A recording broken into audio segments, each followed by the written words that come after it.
So this is what's annoying when your premium connectivity has expired. I got my hotspot right here, and every single time I get in the car, I have to kind of hit the Wi-Fi settings to turn on Wi-Fi or wait for it to find the router. Sometimes it's buggy like this and it won't find the router. And then I have to connect to the router so that I can play Spotify. And really that's it. Yeah, just Spotify, because I don't really use the web browser or anything like that. And then I have to wait for it to connect so I can play Spotify and use all the other internet and data connections. And yeah, so now it's finally connected. And then once it's connected, Spotify doesn't automatically go ahead and play. You gotta go in, pick the song you want, and then it will go ahead and play. What's up guys, welcome back to the channel and welcome back to another video. In today's video, we're gonna be going from downtown Los Angeles to Glendale. I have to go there really quickly to pick up something for my grandma. So we're gonna see how autopilot does in today's rush hour traffic. It's 6 o'clock right now on a Friday, right in the thick of rush hour traffic. So let's see how autopilot does. Let's see how full self-driving does with the auto lane change in this video. Let's get into the video.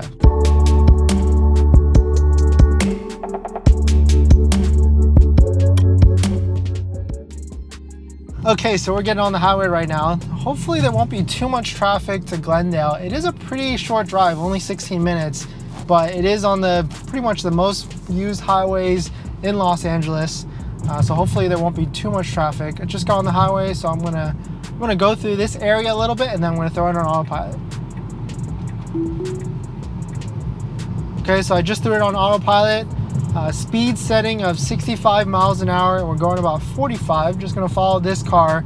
I know we pretty much go straight through this split of the highways, and then there's an exit and about looks like a few miles or so to the left. So we're probably gonna have to do a couple auto lane changes to the left to get into the left lane. So let's see how full self-driving does on those auto lane changes. Okay, a little bit of braking there. Slowing down to 40 miles an hour. Looks like there's some traffic coming up ahead. In terms of what version this is 2020.32.3, version 10.2, and hardware version 3, full self-driving. I just got the update yesterday, so let's see if there's really any changes to the autopilot smoothness or auto lane changes. In terms of the conditions, it's 79 degrees out, very clear this afternoon, but it is 6 o'clock, so there is some traffic because it is rush hour on a Friday. A little bit of braking here. There's some cars trying to aggressively come in front. We are pretty much slowing down to 10 miles an hour. Autopilot is inching up a little bit. We do have to get in 2 left lanes, so I'm not sure how auto lane change is gonna be able to navigate this well, because there's just cars kind of aggressively coming up. That car aggressively went into the right lane you saw there and kind of went right back just to get a few cars ahead.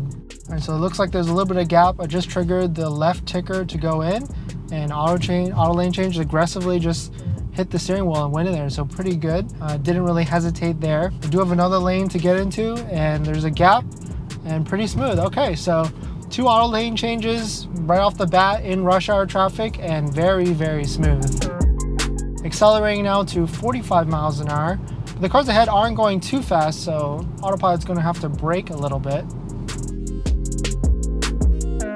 So yeah, I just got the newest update. There is a bunch about the Tesla Powerwall coordination, but I don't have a Powerwall because I live in an apartment, so I didn't really read any of that. I do like how there is a notification for if you leave your car or doors or windows open. That was really cool. I experienced that earlier today because the windows were cracked, and I saw a notification on my phone that the windows were cracked. And besides that, you can go to the owner's manual to see some notification history, which is a small, nice feature, I guess, and then a bunch of other minor improvements and bug fixes.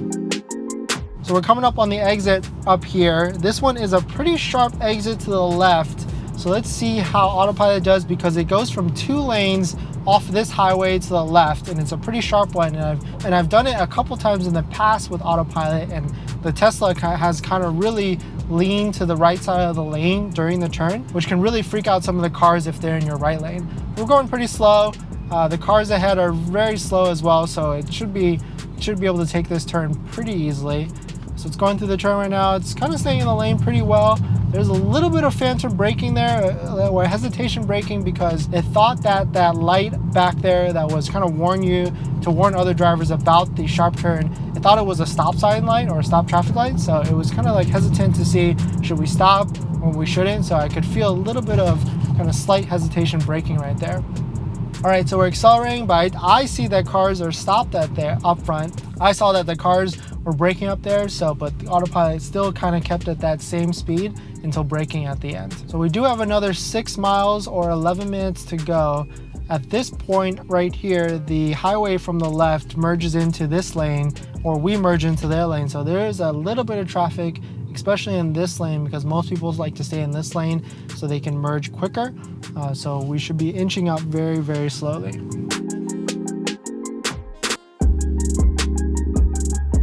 Okay, so it's very bright right here. The sun isn't directly hitting the autopilot cameras, but it definitely is glaring a little bit. Okay, so autopilot is freaking out a little bit. There's a huge gap in front of us. I guess it's trying to see if these cars to the right are gonna come into our lane.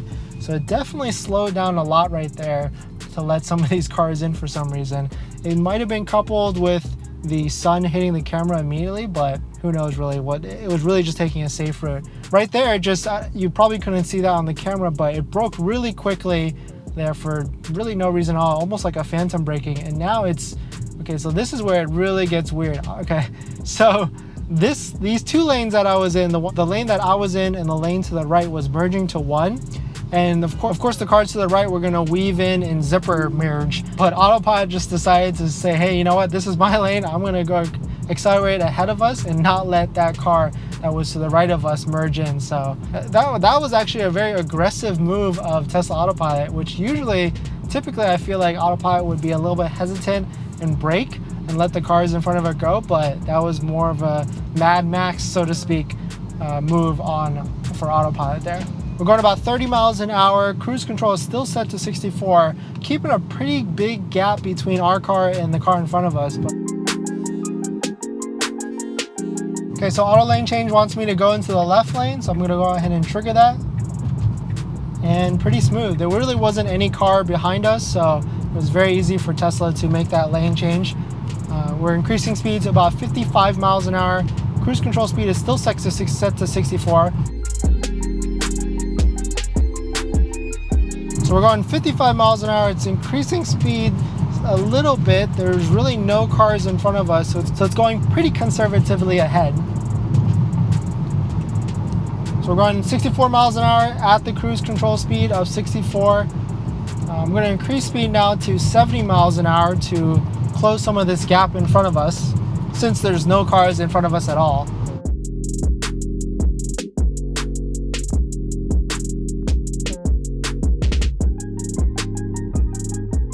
All right, so autopilot has been pretty smooth for that stretch of road. 70 miles an hour, cruise control setting, and it was going 70 miles an hour. Pretty much an open highway until right here where we're behind a car. Looks like our exit is coming up in 1.8 miles to the right, so we really shouldn't have any sort of issues unless these bridges ahead start to cause some phantom braking. Which reminds me, I've been hearing a lot about phantom braking on the Tesla Model 3, but I haven't really been experiencing it as much, maybe because I'm used to it by now. But comment below if you have a Tesla Model 3 or any other Tesla and you've been experiencing more phantom braking than usual. So those cars just went to the right there, and that's usually my one gripe with Tesla Autopilot. When cars that are in your lane slowly get out of your lane, Tesla waits to accelerate until the car is completely out of the lane, and then the car starts to accelerate to close the gap or just accelerate in general.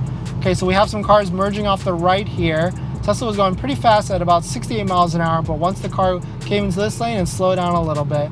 Auto lane change wants me to get into the right lane. We have another 0.7 miles to get to the exit, but there's this CRV in the way, so I have to figure out at what point do I want to trigger the autopilot system, the auto lane change, to get into that lane.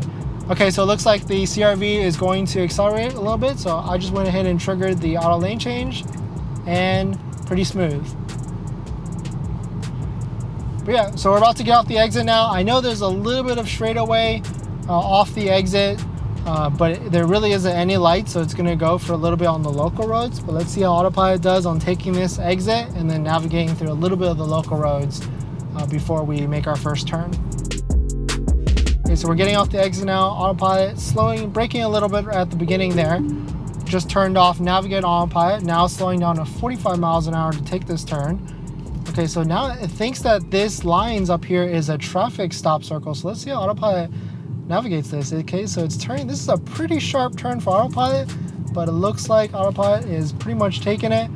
And now I don't think it's going to, whoa, okay, so that was a pretty weird turn. I wasn't sure what it was gonna do. I thought it was gonna pull to the right there to take off that exit, but that last middle second in that lane, it darted to the left there, and I wasn't sure if there was cars to the left, so that was pretty scary in that sense, because I wasn't sure what autopilot was gonna do. All right, so I know there's a traffic stop coming up here, so I'm gonna go ahead and turn it off autopilot. Thanks for watching another video, guys. If you guys are new here and this is my first video you've seen, my name is Dennis. I picked up this Tesla Model 3 about a year ago, and I make videos about my experience. So if you're interested in any of that, please hit that subscribe. Thanks for watching the video, guys. Please hit that like if you enjoyed it, and comment below on your experience with autopilot these days. Do you think it's been a lot smoother in these recent updates, or do you think you're just getting used to it? Love to hear your guys' thoughts. All right, guys, I'll see you in the next one. See ya.